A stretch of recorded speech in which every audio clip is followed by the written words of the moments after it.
Welcome everyone. So today we will learn about the basic terminologies of AC. As we know, current is nothing but the rate of flow of charge I equals to dq dt. So this current can be direct current or alternating current.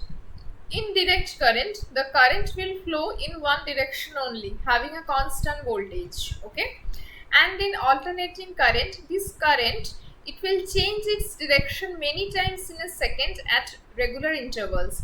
That means at every instant of time, my current will change its magnitude. Okay, so if you look at this diagram, if we have this is a closed circuit. So here we have the battery, and if we have a resistor here, when the supply is on, current will start flowing through this circuit. And in this case, if we draw the waveform current versus time, we will get the, if we draw both the current and the voltage waveform, my waveform will be constant. The magnitude and the direction at every instant of time will be constant. Okay, but if we have a AC source here instead of a DC source, what will happen? Let's consider initially at this point my potential is 0, and at this point also my potential is 0. Now if at this point, let's say the potential, it starts increasing slowly, it is increasing, it reaches to its peak value, and then after that it is slowly decreasing and reaches to 0. So at that time the current will flow in this direction through the circuit. Now at this position, initially the potential was 0. Now if this point the potential start increasing, reaches to its peak point, and then it falls to 0, that time the current will flow in this direction. Okay, but when both the potential at this point and this point becomes 0, that time my current flow through this circuit will stop. Okay, so if we represent this in terms of this waveform, so we can see that first, when at this point, first the potential was 0, then the potential was started increasing, so this current is increasing, then the potential, this reaches at its peak point, after that it is slowly decreasing, and then it reaches 0. Similarly, when at this point first potential was 0, then it starts increasing, reaches to its peak point, then it is decreasing. So it will continuously go on. Okay, now this is the positive half cycle of the signal, this is the negative half cycle of the signal. So we can never get a constant magnitude and the direction of this current, because at every instant of time the current is changing its magnitude. Okay, at every, suppose at here at 20 millisecond we are getting some 5 volt, at 40 millisecond we are getting some 10 volt. Okay, so that this is why at every instant of time current is changing its magnitude. Okay, this is a positive half cycle of the signal, and this is my negative half cycle of the signal. Now this complete cycle, the cycle number of this complete cycle is called the time period of the signal. One full cycle is called the time period of the signal, and number of cycles that is completed in 1 second, that is called the frequency of the signal. Number of cycles per second, or which is also expressed as hertz. Okay, so this is a waveform. If we consider it, so how many cycles, if this is, let's say this is total 1 second, 1 second time period. Okay, so this is one complete cycle, this is another complete cycle, so 2 cycles we can observe. So one, within 1 second 2 cycles are completed, so the frequency of the signal will be 2 hertz. Okay, now if you look at this signal, if we consider this is my 1 second, so we will see how many full cycles are completed in 1 second. This is one full cycle, this is another full cycle, this is another full cycle, this is another full cycle. So 4 full cycles are completed in 1 second. So in this case my frequency will be 4 hertz. So what we can see, if it is a low frequency signal, fewer number of cycles per second, but if it is a high frequency signal, more number of cycles will be there per second. Okay, so the time period, it doesn't only mean from here to here we will be calling, we are getting one full cycle, that is why we are calling it as time period. No, we can take it from one peak value, this peak point to this peak point is also called this amplitude. We can similarly we can take from this peak point to this peak point another. We have to see how we are getting the complete cycle. Okay, similarly from here to here, this is also another full cycle. Okay, this is one full cycle, this is another full cycle. Okay, if you are observing the peak value from here to here, that is also one full cycle. If you are getting the negative peak from here to here, also another full cycle.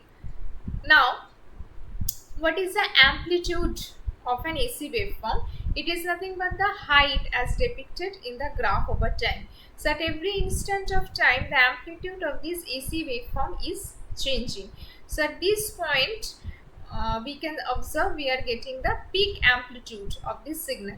Okay, so an amplitude measurement can take the form of peak, peak to peak, average or RMS quantity.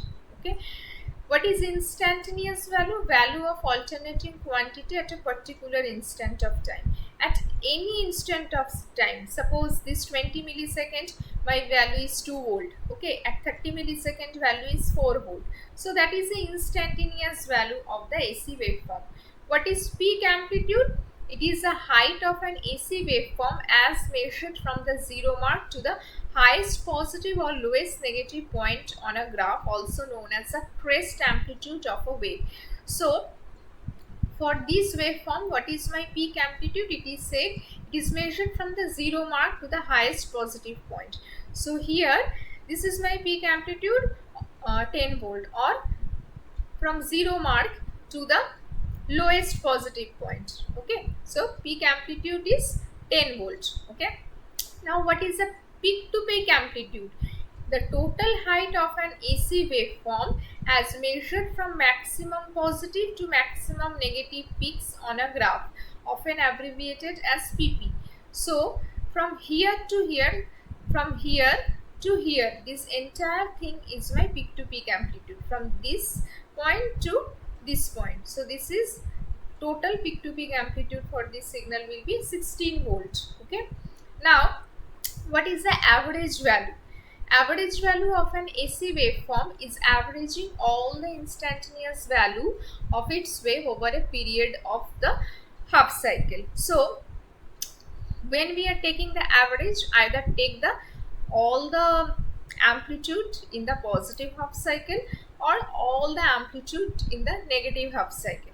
Okay, if you take the average of all the points on the waveform algebraically, then the average value of most waveform will be technically 0, because at 1 second if it is 2 volt, then here it will be minus 2 volt.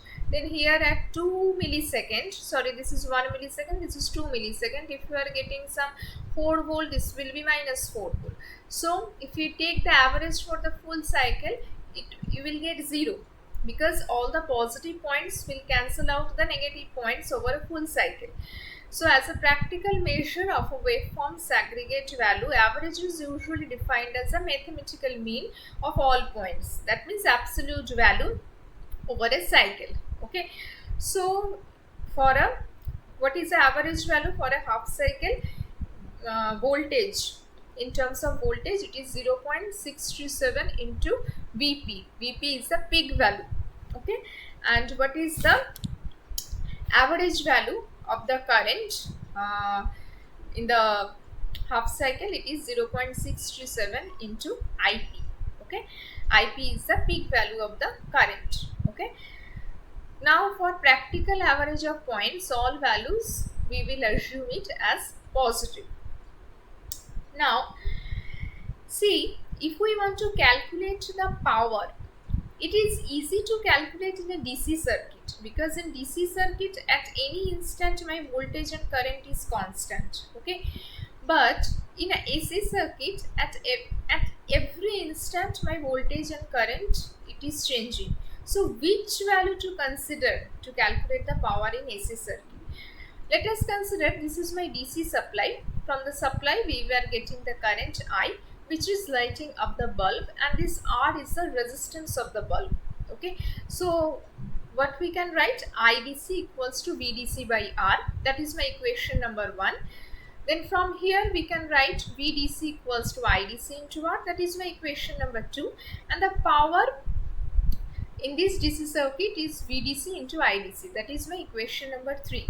So if we use equation number 3 and equation number 1, we can write P equals to VDC and IDC is VDC by R. So we can write P equals to V square DC by R. Now if we use equation 3 and equation 2, P equals to VDC means IDC into R multiplied by IDC. So P equals to I square DC into R. That is the case in case of a DC circuit. Okay. Now in case of an AC circuit, how we will calculate the power? So this blue color waveform represents the voltage in AC circuit and green color waveform represents the current in AC circuit. Since why this magnitude of this current is less than the voltage? Why? Because I equals to V by R. Okay, the magnitude of the current is always less, but they are in phase. Okay, if we consider a resistive circuit, then this current and voltage are in phase, but the peak amplitude of this current is less than the voltage. Now this is my peak value of the voltage and this is my peak value of the current. That means when we are measuring the peak value, we need to measure the amplitude, right? So from these horizontal axis, this is my peak value of the current, and from these horizontal axis, this is my peak value of the voltage. Now at every instant of time, both my current and voltage are changing. So which one to consider to calculate the power? Okay, so at every instant of time, what we will do, if you suppose we are calculating the power at this instant, so we will multiply the voltage and current at this instant. So at every instant of time we will keep on multiplying the voltage and current value at that particular instant to calculate the power. And you can see here current and voltage, it is a wavy character, and power will also be a wavy character. Okay, if you keep on multiplying the current and voltage at each and every time instant, you will get this kind of waveform. Okay, now so this is my peak value, this is my peak value of the power. So if you measure it from the horizontal axis, this is my peak value of the power, and this is my average power. This is my average value of the power, which is represented by half into peak power.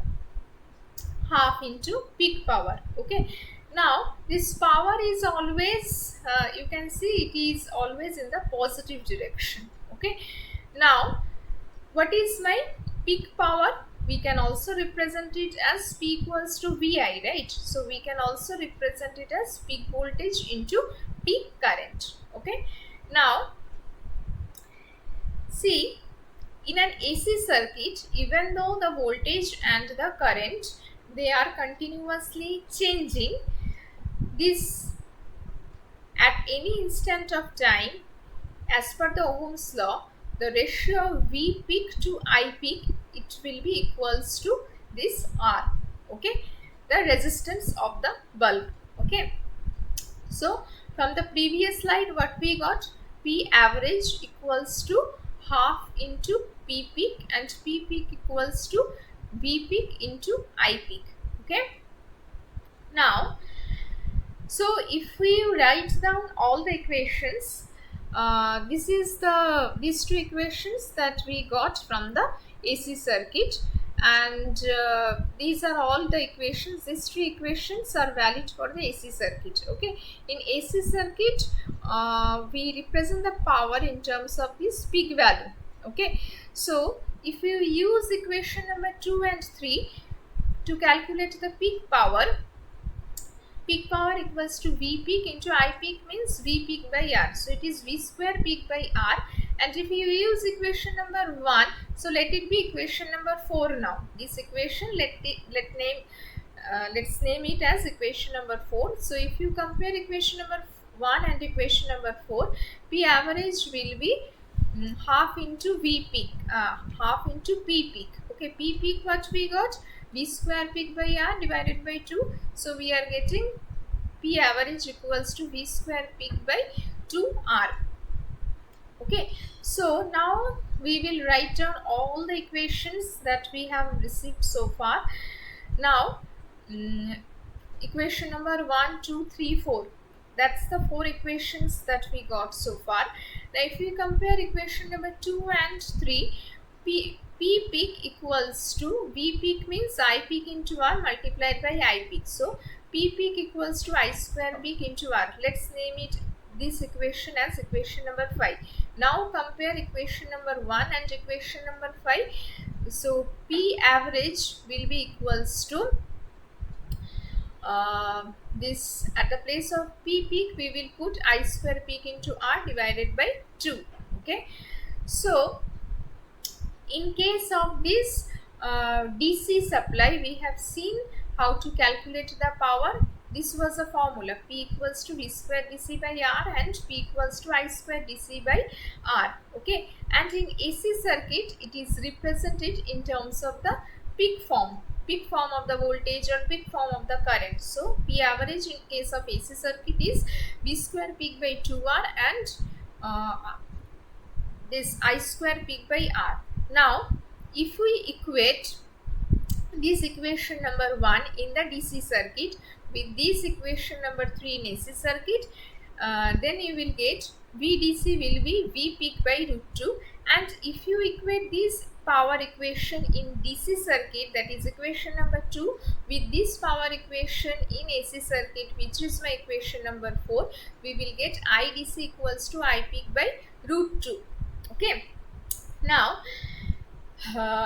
what we will do, if we now we have to find out what is the DC circuit equal voltage and current to the AC circuit. Okay, now so we can write it from this equation, V RMS equals to V peak by root 2 and I RMS from this equation, I peak by root 2. So in AC circuit we usually use the RMS value. Okay, suppose if we look at this waveform, suppose in this any kind of waveform you can consider, either voltage or current.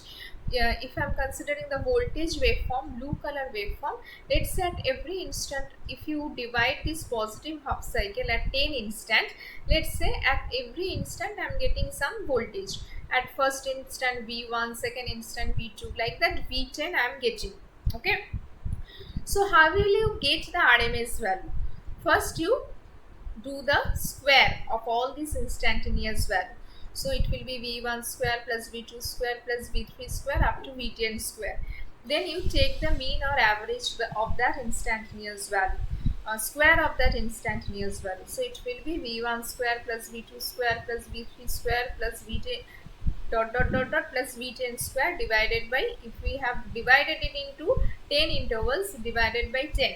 Okay, let's say you are getting it as 200 volt. Okay, now you square root it, 200, square root of 200, you will get 14.14 volt almost. So that value is called the RMS value.